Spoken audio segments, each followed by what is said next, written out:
ፕሬዚዳንት ትራምፕ ሰኞ ዕለት የሩሲያውን ቭላዲሚር ፑቲን ተችተው የኒውክሌር አረር ተሸካሚ ሚሳኤሉ ሙከራ ተገቢ ያልሆነ መሆኑን ገልጸው በምትኩ የክሬምሊን ሰዎች በሰላም ውይይቶች ላይ እንዲያተኩሩ ጥሪ አቅርበዋል።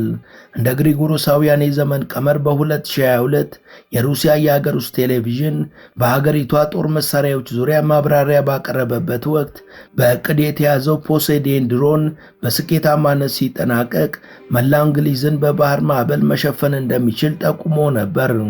አሁን ላይ ታዲያ ይህ ድሮን አቅሙን ከፍ ያደረገ ሲሆን የተሸከመው ቅንቡላ በባህር ውስጥ ተምዘግዝጎ ከፈነዳ በኋላ 500 ሜትር ከፍታ ያለው የሱናሚ ማዕበል ይፈጥራል ተብሏል።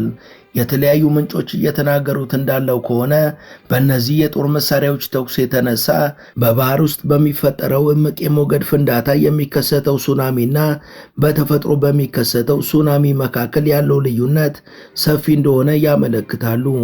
ተፈጥሯዊ ትላልቅ ሱናሚዎች ብዙውን ጊዜ በአንድ አቅጣጫ ብቻ የሚከሰቱ ሲሆን በፖሴይዶን ተኩስ የሚፈጠሩ የባህር ውስጥ ፍንዳታዎችና ሱናሚዎች ደግሞ የሱናሚውን አቅጣጫ 360 ዲግሪ እንዲሰራጭ አድርገዋል።